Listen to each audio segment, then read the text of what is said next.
Olá, sejam muito bem-vindos ao capítulo 14, Condições Meteorológicas Adversas ao Voo.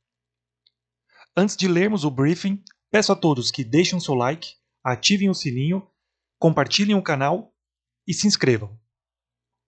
No briefing, turbulência, formação de gelo e trovoadas. Turbulência.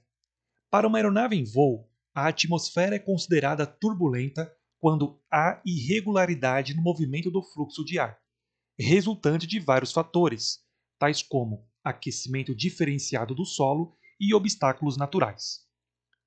As aeronaves respondem de maneira diversa à ação da turbulência, tendo em vista as diferenças de velocidade, de tamanho e de peso, além da superfície das asas e da altitude de voo. Tipos de turbulência: convectiva ou térmica. É causada pelas correntes ascendentes e descendentes, mais intensas no verão, à tarde sobre a Terra. Se forem associadas à umidade alta, haverá indicação de turbulência através das nuvens cúmulos. Então, na imagem ao lado, veja que, para que tenha uma corrente convectiva, é necessário um aquecimento por convecção. Então, a superfície mais quente acaba se elevando, tornando-se mais pesada na medida que vai subindo, pois o gradiente térmico diminui essa temperatura, fazendo com que o ar mais frio seja empurrado para baixo, indo em direção novamente para o solo. E, consequentemente, indo em direção para o solo, vai se aquecendo, surgindo essa corrente convectiva. Atrelada, associada à umidade alta, vai surgir a nuvem, na qual representa instabilidade atmosférica fora e dentro da nuvem, assim como nós vimos que o gradiente térmico deverá ser maior que a razão adiabática seca e úmida. Turbulência mecânica, provocada pelo ar que sopra perpendicularmente a um obstáculo. Orográfica, ar que sopra perpendicularmente a uma cordilheira.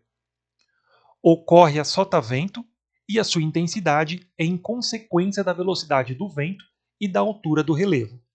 A palavra sotavento corresponde ao lado que está descendo em relação a essa cordilheira.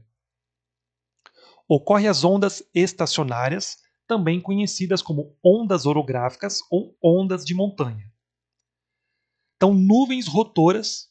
Então, quando há uma associação com a umidade, poderá surgir nuvens rotoras a sotavento, como forte turbulência, o lado que está descendo, que é o lado mais perigoso em relação a essa cordilheira, e nuvens lenticulares na crista, ou seja, no topo dessa cordilheira, indicando turbulência moderada ou forte. Mecânica de solo. Topografia acidentada, como edificações, estão relacionados com a altura dos obstáculos, e quanto mais acidentada a topografia e quanto mais forte o vento, mais intensa e mais alta será a turbulência. Dinâmica frontal, causada pela ascensão do ar quente na rampa frontal. Então veja que nesta imagem a gente pode verificar que o ar quente vai levantando cada vez mais a rampa frontal dessa umidade que está se aproximando, fazendo com que ocorra uma corrente convectiva na vertical, forçando esse ar mais quente subir, elevando a altura dessas nuvens, vai se esfriando e jogando em direção à superfície. Quanto mais quente, úmido e instável tiver o ar, maior a intensidade da turbulência, associadas à frente fria, e pode ocorrer em outros tipos de frentes. Temos a turbulência dinâmica de céu claro, ou CAT, Clear Air Turbulence, turbulência de céu claro. É definida como uma turbulência sem nenhuma advertência visual, associada à corrente de jato e mais intensa no inverno e sobre o continente. Então, observando a imagem ao lado, veja que abaixo da aeronave nós temos uma velocidade menor, representado como slow jet stream, e na parte superior nós temos uma velocidade maior, fast jet stream. Então, quando há uma diferença de velocidade e que pode ser ocasionada por diferença de temperatura bem próxima da tropopausa, onde nós temos a troposfera junto com a tropopausa, poderá ocorrer turbulência de céu claro, e que está associada a essa corrente de jato, já representada em capítulos anteriores relacionados a SIG-WX-PROG.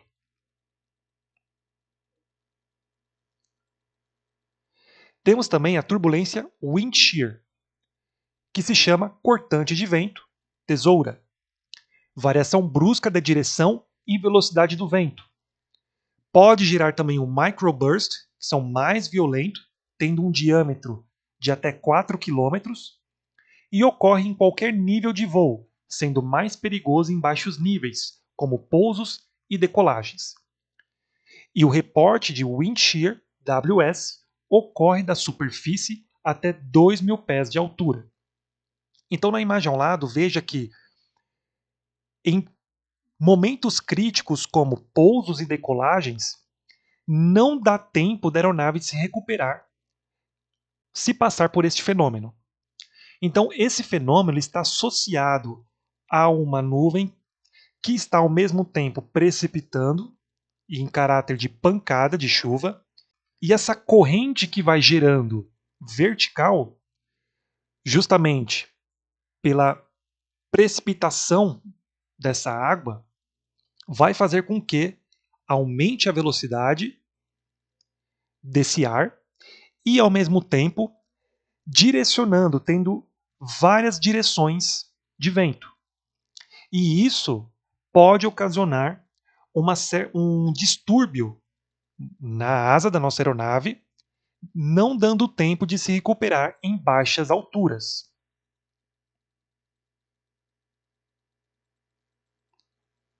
Temos a esteira de turbulência, diferenças de pressão nas pontas das asas, depende do peso, velocidade da aeronave, decolar antes do ponto de saída da aeronave precedente e pousar após o ponto de toque da aeronave precedente. Essas separações, que podem ser vistas na matéria de regulamento de tráfego aéreo, podem ser dadas por tempo ou por distância em milhas náuticas. Independente se for pelo tempo ou pela distância, sempre será a forma correta de decolar antes do ponto em que aquela outra aeronave decolou e pousar depois do toque que a aeronave precedente pousou. Então, decola antes, pousa depois. Durante o voo em cruzeiro, essa separação deverá ser feita pelo tempo ou pela distância.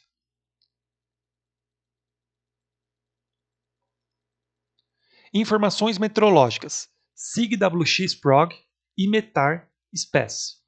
Então veja que a simbologia utilizada identificando turbulência vai ser representada por essas duas imagens.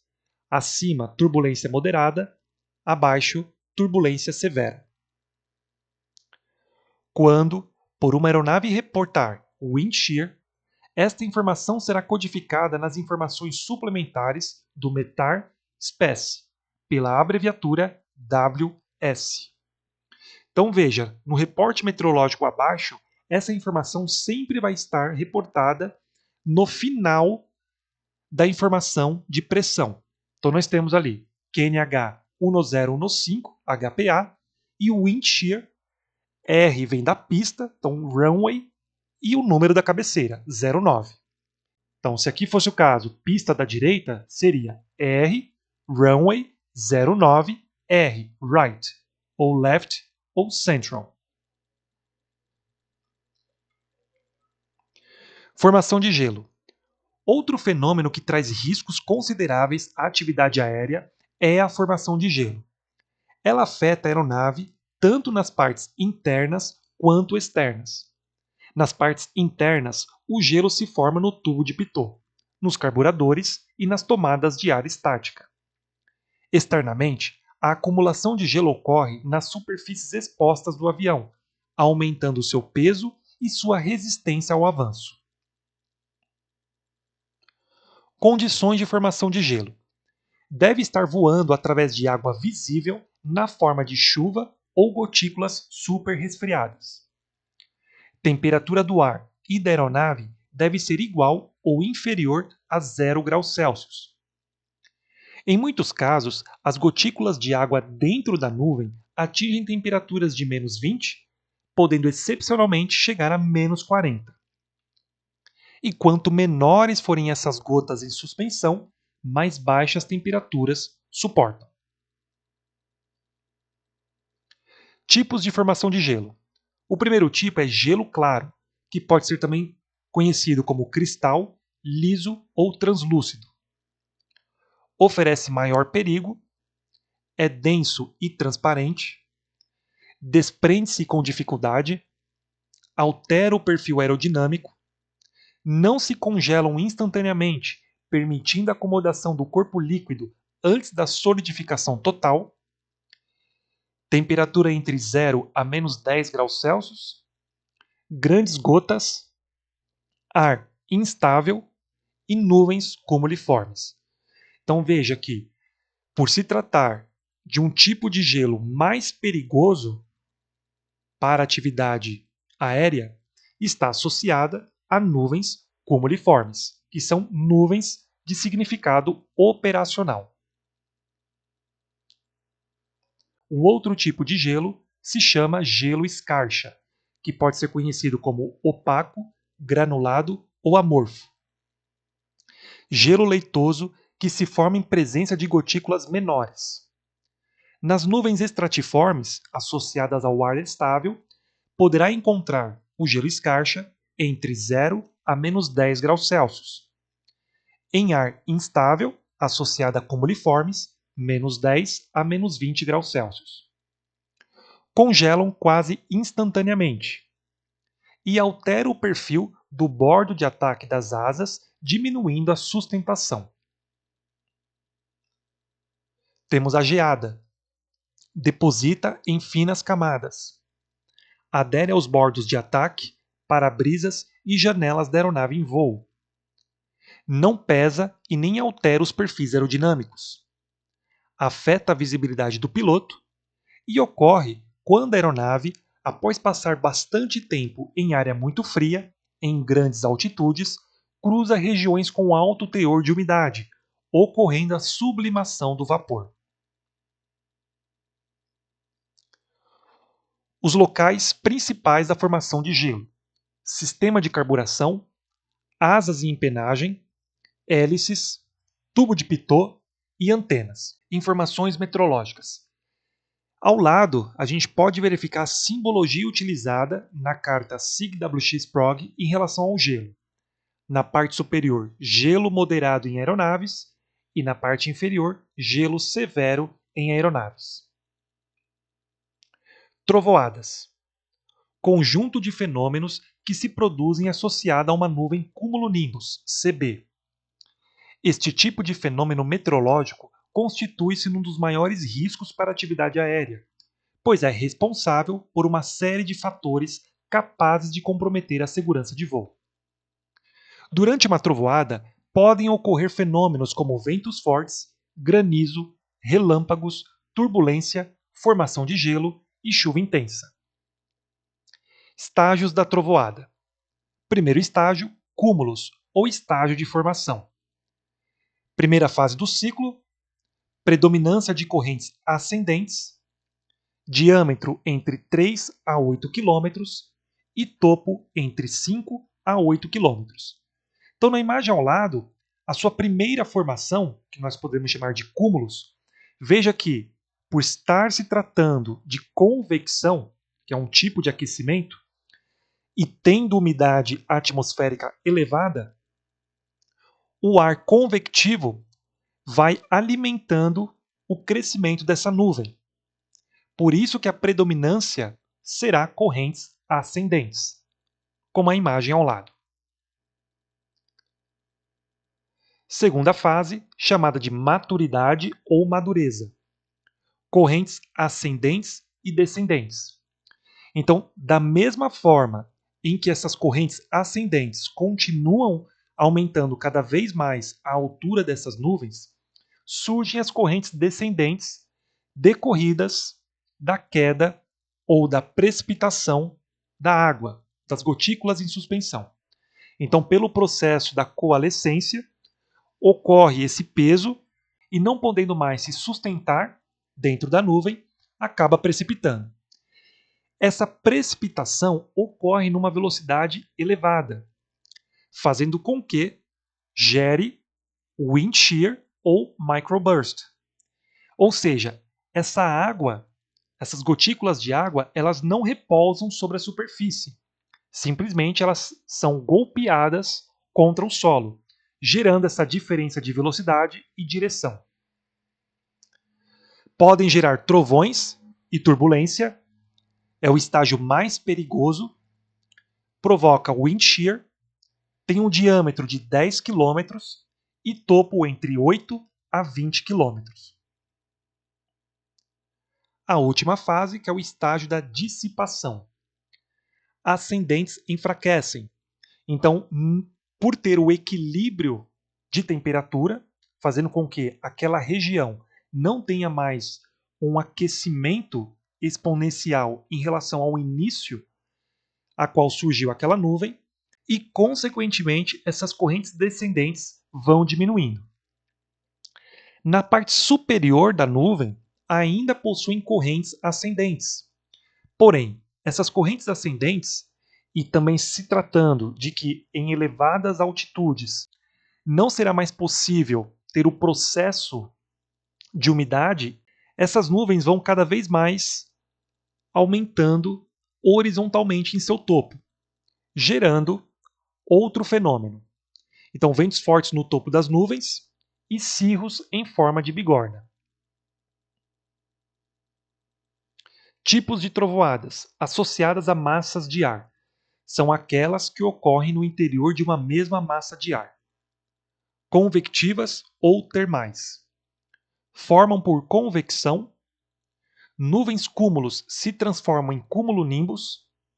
Frequentes de dia no verão sobre a terra e de noite no inverno sobre o mar. Orográficas. Ação mecânica das elevações montanhosas. Depende do ar úmido em choque com as montanhas e da instabilidade local. E ocorre a barlavento das montanhas. Advectivas. Mecanismo inicial na horizontal. Correntes marítimas quentes. Ar úmido e aquecido por baixo do ar instável. Acontecem à noite, madrugadas de inverno, menos intensas e comuns, e são conhecidas como trovoadas noturnas. Frontais ou dinâmicas, associadas aos sistemas frontais. Ocorre em qualquer época do ano. Ocorre em qualquer horário.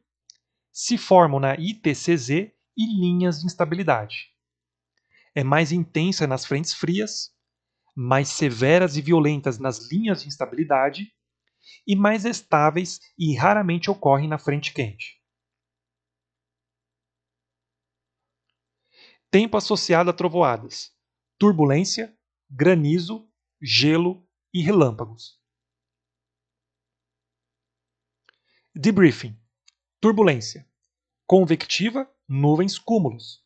Mecânica: orográfica a sotavento das montanhas associada às nuvens rotoras e lenticulares. Mecânica de solo: atrito com o solo. Dinâmica frontal: deslocamento de massas de ar relacionada a frentes. CAT: corrente de jato. Wind shear: mudança brusca na direção e ou velocidade do vento. Esteira de turbulência: provocada pela corrida de decolagem de uma grande aeronave, então decola antes e pousa depois. Gelo: ocorrência: temperatura abaixo de 0 graus Celsius do ar da aeronave e das gotículas do ar. Os tipos claro, cristal ou liso, ar com grandes gotas, instável, 0 a menos 10 graus Celsius. Escarcha, amorfo, granulado ou opaco, ar com pequenas gotas, relacionado à nuvem estável, 0 a menos 10, estratiformes, e instável, cumuliformes, menos 10 a menos 20 graus Celsius. Geada, pelo processo da sublimação. E trovoadas. Estágios: cúmulos, correntes ascendentes. Maturidade: equilíbrio entre as correntes ascendentes e descendentes, fase mais perigosa. Dissipação: correntes descendentes. Tipos: massas de ar, convectivas, ocorre à tarde, verão sobre a terra, e madrugada, inverno sobre o mar. Orográficas: abarlamento das montanhas. Advectivas: no mar e à noite. Frontais: deslocamento de massas de ar, linha de instabilidade mais intensa. Condições de tempo associadas a trovoadas: turbulência, granizo, gelo e relâmpago. Técnicas de voo: relâmpago na vertical, trovoada se aproximando. Relâmpago na horizontal, trovoada se afastando. No hemisfério sul, circular a trovoada pela esquerda. E no hemisfério norte, circular pela direita. Então veja, verificando e relembrando os capítulos anteriores sobre a circulação do vento, a gente percebe o seguinte: a estabilidade atmosférica que está associada à alta pressão no hemisfério sul, ele será anti-horário e divergente, e anticiclone. A baixa pressão no hemisfério sul será horária, convergente e ciclônico. Ou seja, o movimento dessa trovoada, que justamente está associada à baixa pressão, vai circular no sentido do ponteiro dos relógios, no sentido horário. Então, a aeronave que está no hemisfério sul deverá circular esta trovoada pela esquerda. Por quê? Caso ele circule pela direita, ele vai encontrar essa circulação vindo no sentido contrário. E se estiver associada com a precipitação de granizo, gelo, entre outros, poderá ocorrer a ruptura desse vidro, da janela ali da aeronave. Então é muito mais seguro e interessante fazer esse desvio para o sentido contrário, à esquerda, do movimento rotacional.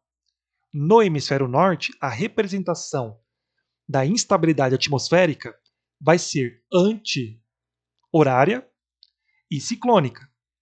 Então, no hemisfério norte, a aeronave deverá circular essa trovoada pelo lado direito, pois, se ele for para o lado esquerdo, ele vai encontrar o sentido contrário a essa instabilidade, podendo ocorrer problemas na segurança de voo.